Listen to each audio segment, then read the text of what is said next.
பெருமாள் முருகன் சிறுகதைகள். இசை நாற்காலி. வாசிப்பது சந்தீப். அவர்கள் அந்த வீட்டுக்கு குடிவந்தபோது தூசியில் மூழ்கி நூலாம்படை கட்டிச் சிலந்திகள் வாசம் செய்ய அனாதையாய் மூலையில் கிடந்த நாற்காலியைக் கண்டார்கள். அது ஒன்றும் ராஜா காலத்தது அல்ல என்றாலும் ஒரு வீட்டில் இருந்தாக வேண்டுமென்னும் அளவுக்கு பாந்தமானதாக தோன்றியது. துடைத்தெடுத்து நடுவீட்டில் நிறுத்தியதும் விசாலமான அந்த வீடு அழகின் ஒளியில் துலக்கம் பெற்றது.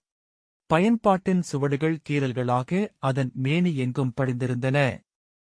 அவை வடுக்களாகவும் இருக்கலாம். நாற்காலி அதனால் ஒன்றும் பின்னப்பட்டுவிடவில்லை. பொருட்களை எல்லாம் வீட்டில் பரப்பி பொருத்தமான இடங்களில் அடுக்கிய பின் அனுபவச் செழுமை கொண்டு நாற்காலியின் இருப்பு கூடுதலாய் ஓர் ஆள் உடனிருக்கும் உணர்வை கொடுத்தது. மாற்றி மாற்றி அதில் உட்கார்ந்து குதூகலித்தார்கள். அவர்கள் பேச்சு முழுவதும் நாற்காலியைச் சுற்றியே அலைந்தது. வீட்டிற்கு முன் பெரிய வராந்தாவை பார்த்தபோதே ஒரு நாற்காலி இருந்தால் எப்படி இருக்கும் என்று மனசுக்குள் இருவருமே நினைத்திருந்தார்கள். அப்படியே அமைந்துவிட்டது. தெய்வாதீனம்தான். அவளை இரு கைகளாலும் ஏந்திக் கொள்ளும் சுகத்துடன் நாற்காலியை தூக்கி வெளியே கொண்டு போய்ப் போட்டான்.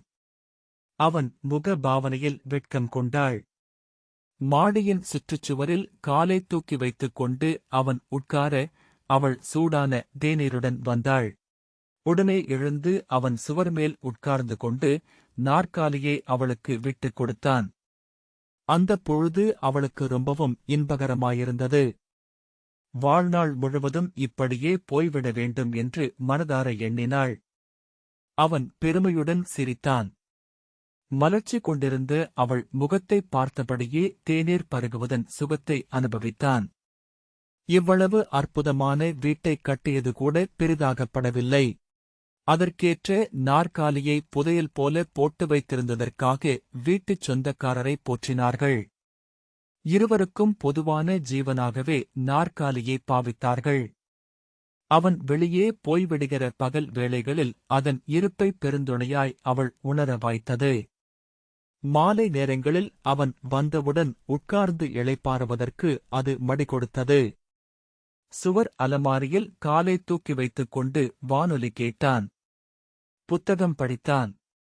சில நேரங்களில் மடிந்து அதற்குள்ளேயே தூங்கியும் போனான்.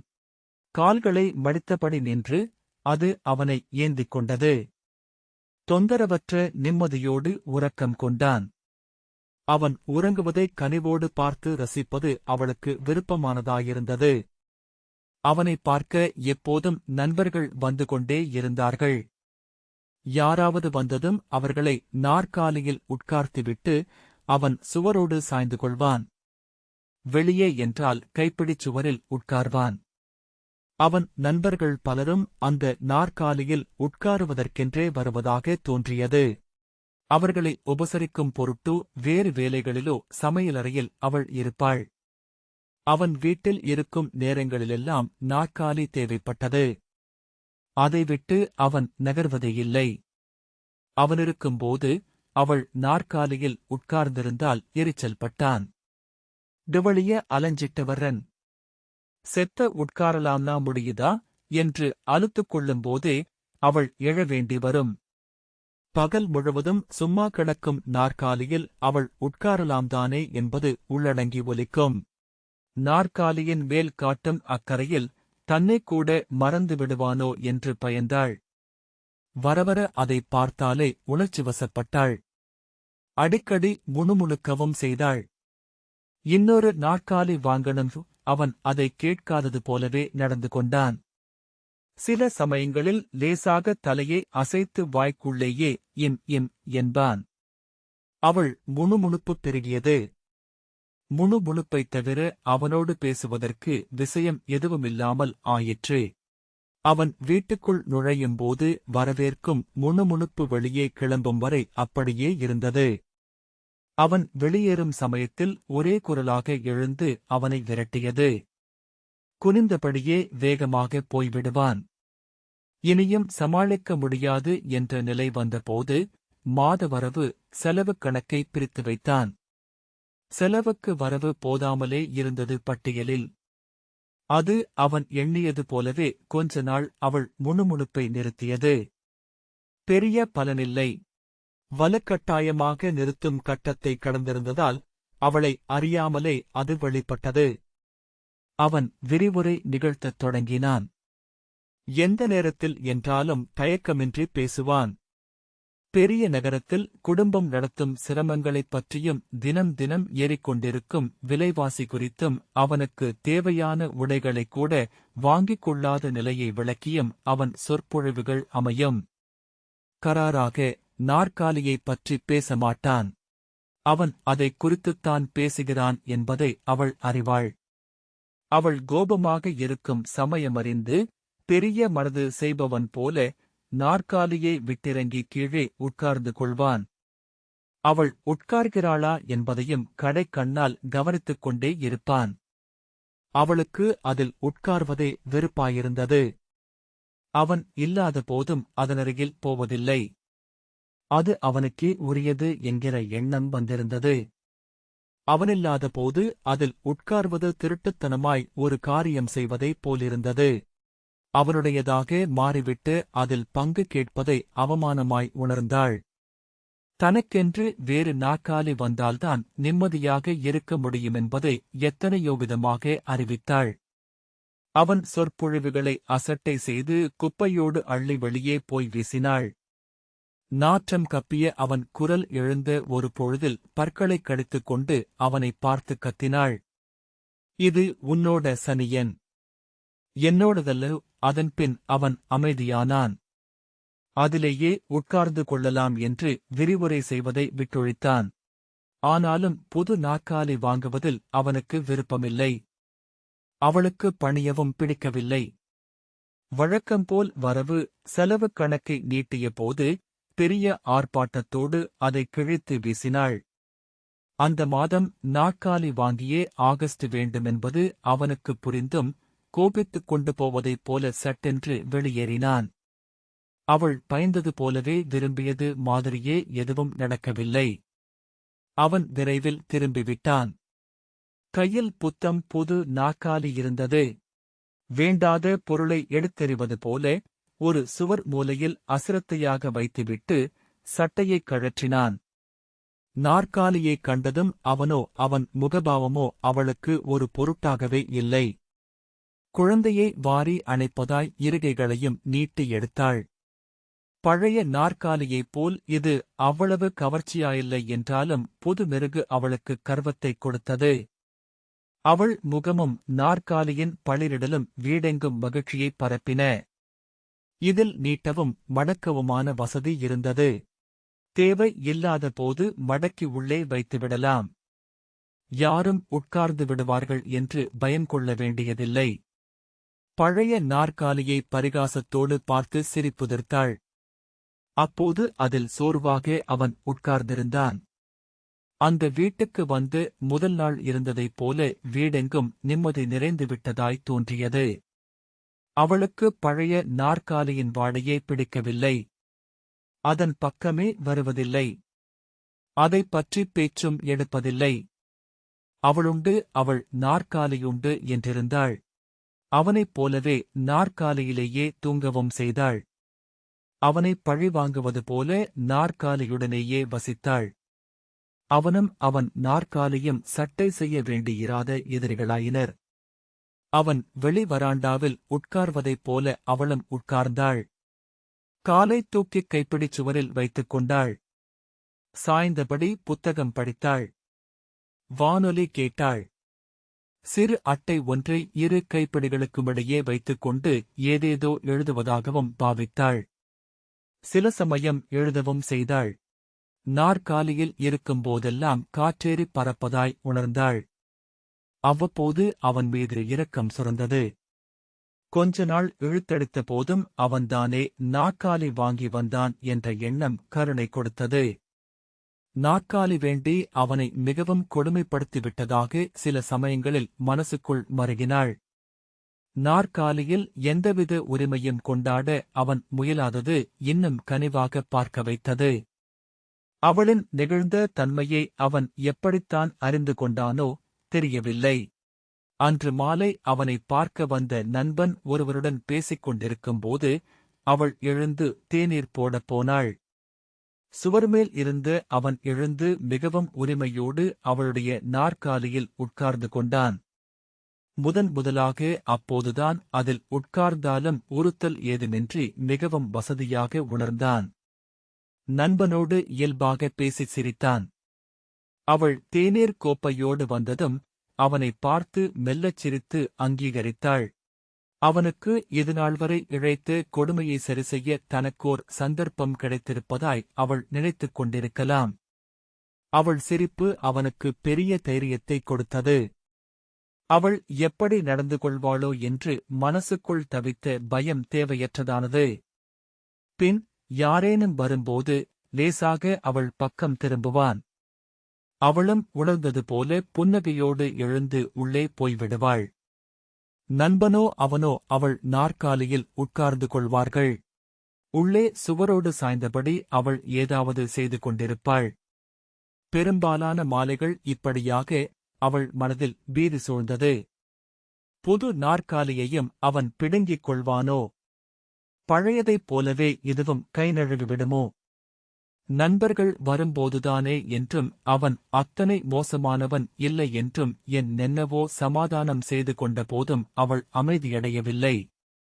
மாலை நேரங்களில் உள்ளேயே நாற்காலியைப் போட்டு உட்கார்ந்தாள். பழையபடி அவன் சுவர்மேல் உட்காரட்டும். பனிக்காலம், மாலைக்காற்று உடம்புக்கு ஒத்துக்கொள்ளவில்லை என்றெல்லாம் அவனிடம் சொன்னாள். அதை ஆமோதிப்பவன் போல அவனும் தலையை ஆட்டிக்கொண்டான். என்றாலும் யாராவது வந்ததும் உள்நோக்கிக் குரல் கொடுப்பான்.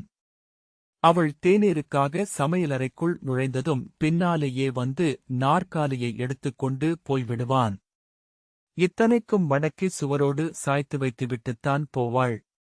எடுத்துச் செல்ல அவனுக்கு இன்னும் கூடுதல் வசதியாகிவிடும். உள்ளேயும் அவள் உட்காராத சமயத்தில் எதிரில் அவள் நாற்காலியை விரித்துப் போட்டு அதன்மேல் கால்களை தூக்கி வைத்துக் கொண்டு படிப்பான். இல்லையேல் வானொலி கேட்பான். அப்படியான ஒரு நேரத்தில் அவள் சீற்றத்தோடு பாய்ந்து நாற்காலியை பின்னால் இழுத்துக் கொண்டாள். அவளையே அவமதிப்பது போல கால்களை தூக்கி வைத்துக் கொள்ளவா தன் நாற்காலி என்பதை அவள் கனல் மூச்சு வெளிப்படுத்தியது. அவன் எதிர்பாராத சமயத்தில் நாற்காலியை உருவியதில் கால்கள் சட்டென்று தரையில் விழுந்து தடுமாறிப் போனான். அவள் இன்னும் அந்த நாற்காலி மீது உரிமை பாராட்டிக் கொண்டிருக்கிறாள் என்பது அவனுக்கு வியப்பைக் கொடுத்தது. அப்போதுதான் தப்பித் தவறிக்கூட அவன் நாற்காலியில் அவள் உட்கார்வதில்லை என்ற கவனம் வந்தது. அதிலிருந்து மரியாதை கொடுக்கத் தெரிந்து கொண்டவனாய் கால் வைப்பதற்கென்று அவள் நாற்காலியை பயன்படுத்துவதை நிறுத்திக் கொண்டான். ஆனாலும் புத்தகம் வைக்கும் மேசையாகவோ குடித்தபின் டீ டம்ளரை வைக்கும் டீப்பாயாகவோ அதை அவ்வப்போது பயன்படுத்துவான். போகப் போக அதை நாற்காலி அல்லவென்று சொல்லி பொருட்களை நிறைத்து சுவரோரத்தில் தள்ளி நிறுத்தி விடுவானோ என்று பயந்தாள். நாற்காலியை நாற்காலியாகக் கூட பாவிக்கத் தெரியாத மரமண்டையிடமாதான் சிக்கிக் கொண்டோம் என்பதை நினைக்க நினைக்க மனது வெடித்து விடுவது போலிருக்கும். இது நாற்காலி என்பதை நீ முதலில் தெரிந்துகொள் என்று எந்த நேரத்திலும் கத்திவிட அவள் தயாராகிக் கொண்டிருந்தாள். அதற்குள் அரசாங்க பந்த் ஒன்று வந்தது. உழைத்துக் களைத்தவர்கள் ஓய்வெடுக்கட்டும் என்ற நல்லெண்ணத்தில் அரசாங்கமே நடத்தியதால் சிறு கடை கூட இருக்க வாய்ப்பில்லை. வானொலியில் நாள் முழுதும் நிகழ்ச்சிகள். அவன் அன்று பகலிலும் வீட்டோடு இருக்கப் போகிறான் என்பது அவளுக்கு பெரும் சந்தோஷத்தை கொடுத்தது. அவனுக்கென ஏதாவது விசேஷமாக சமைக்க விரும்பினாள். காலையில் சூரியன் வந்து வெகுநேரம் வரை இருவரும் தூங்கினார்கள். எந்த பரபரப்பும் அற்று மெல்லமாய் காலை கடன் கழித்து கொஞ்சமாக சிற்றுண்டி செய்து கொடுத்தாள். மதியம் போல அவன் நண்பன் ஒருவன் வந்தான். நீண்ட நாட்கள் கழித்து அவர்கள் சந்தித்துக் கொள்ளவில்லை என்றாலும் அவர்கள் பேச்சுக்களில் அப்படி ஒரு குதூகலம் இருந்தது. அந்த தினத்தை கொண்டாடுவதென்று முடிவு செய்தார்கள். ஆனால் வெளியே போவதில் யாருக்கும் ஆர்வமில்லை. போயும் பயனில்லை. எல்லா நாளும் வெளியில்தானே அலைந்து திரிகிறோம் என்று தோன்றியது. அவர்கள் பிரச்சனையை சீட்டுக்கட்டு தீர்த்து வைத்தது. 2 பெரிய பாத்திரங்களை கவிழ்த்துப் போட்டு உடைந்த பலகை ஒன்றை அவற்றிடையே வைத்து சின்ன மேசையை உண்டாக்கினான். இருவரும் எதிரெதிரில் நாற்காலிகளைப் போட்டுக்கொண்டு உட்கார்ந்தார்கள். அதுவரைக்கும் தான் அவர்களுக்கு இந்த உலகம் தெரியும். சீட்டு ராஜாக்களிலும் ராணிகளிலும் அவர்கள் உலகம் புத்துரு பெற்றது. அவ்வப்போது எழும் சப்தங்களும் உச்சுக்கொட்டல்களும் தவிர அவர்களை வீட்டோடு பிணைக்க வேறேதுமில்லை. அவள் என்ன செய்கிறாள் என்பதை கவனிக்கக்கூடத் தோன்றவில்லை. சீட்டுகளை அடுக்கிக் கொண்டே குரலுயர்த்தி, டீ போட்டா என்றான். அவள் சூடான தேநீர் கோப்பையோடு அவர்களுக்கெதிரே வந்தபோது சிரித்துக் கொண்டே, லீவு நாள்தானே, குறிக்க ஏதாவது பண்ணேன் என்றான். மெல்லத் தலையாட்டிப் போனாள். அன்று முழுக்கவும் அவளுக்கு நாற்காலி கிடைக்கவில்லை. அதில் உட்கார நேரமும் இருக்கவில்லை. அடிக்கடி தேநீர் தயாரிக்கவும் சிற்றுண்டி, மதியச்சமையல் என்று செய்யவும் பொழுது சரியாக இருந்தது. விடுமுறை நாளைப் போலவே இல்லை. சாதாரண வேலை நாள் கூட அல்ல. நிற்க நேரமில்லாத வேலையில் இடுப்பு முறிந்தது. அவனோடு கழிக்கலாம் என்று நினைத்திருந்ததெல்லாம் மண்ணாகிவிட்டது. வானொலி கேட்பாரற்று அலறிக் கொண்டிருந்தது. அவர்கள் எழுவார்கள் என்று வெகுநேரம் எதிர்பார்த்து ஏமாந்தாள். அவளுக்குப் பேசக்கூட யாருமில்லை. அவர்கள் சீட்டைப் பிரிந்து எழுவதாயில்லை. மதியச்சோற்றைக் கடனே என்று அந்த பலகையாகிய மேசை மேலேயே வைத்துக்கொண்டு சாப்பிட்டு முடித்தார்கள். ஈரக்கை உலரும் முன்பே சீட்டு ஏறிக்கொண்டது. அவளுடைய நாற்காலியில் அவன் அசையும் போதெல்லாம் கிரீச் கிரீச் என்று அவளை அழைத்தது. அவளைப் போலவே அதற்கும் அன்று ஓய்வே இல்லை. அவனுடைய கிழட்டு நாற்காலியோ அமுத்தலாக கிடந்தது. அவள் நாற்காலியை கொஞ்சம் கொஞ்சமாக அவன் ஆக்கிரமித்துக் கொண்டான். இனிமேல் தனக்குத்தான் அது என்று உரிமை கொண்டாடலாம். என்னுடையதுதான் என்று அறிவித்துவிடவும் செய்யலாம். ஆனால் அவள் அந்த நாற்காலியை விட்டுவிடத் தயாராயில்லை. அதைப் பெறுவதற்கு அவள் பட்ட சிரமங்களில் காயங்கள் இன்னும் காய்ந்துவிடவில்லை. அதற்குள் இழந்துவிட்டு நிற்க அத்தனை ஏமாளியல்ல. பொழுது போகப் போக அவள் எரிச்சலும் அதிகரித்துக் கொண்டே இருந்தது. இருட்டி நெடுநேரம் ஆன பின்னும் அவர்கள் எழுந்திருப்பதாக இல்லை. அவளுக்கு இனி இரவு சமையல் வேலை தொடங்கியாக வேண்டும். நாற்காலியின் கூக்குரல் அவளை எழுந்து போக விடவில்லை. திடீரென்று எழுந்தாள். அவன் தலைமயிரைப் பிடித்து தூக்கி நாற்காலியை உருவினாள். போன குழந்தையை தூக்கிக் கொள்வது போல அதை எடுத்து சமையலறைக்குள் கொண்டு போய் திண்டுமேல் போட்டுக் கொண்டாள். அவனும் நண்பனும் விக்கித்து நின்றார்கள். பின் கீழே உட்கார்ந்து மீண்டும் மீண்டும் ஆட்டத்தைத் தொடர்ந்தார்கள். அப்புறம் ஒரு நாளும் அவள் நாற்காலியை அவன் காணவே இல்லை. இந்த வாசிப்பை கேட்டதற்கு நன்றி.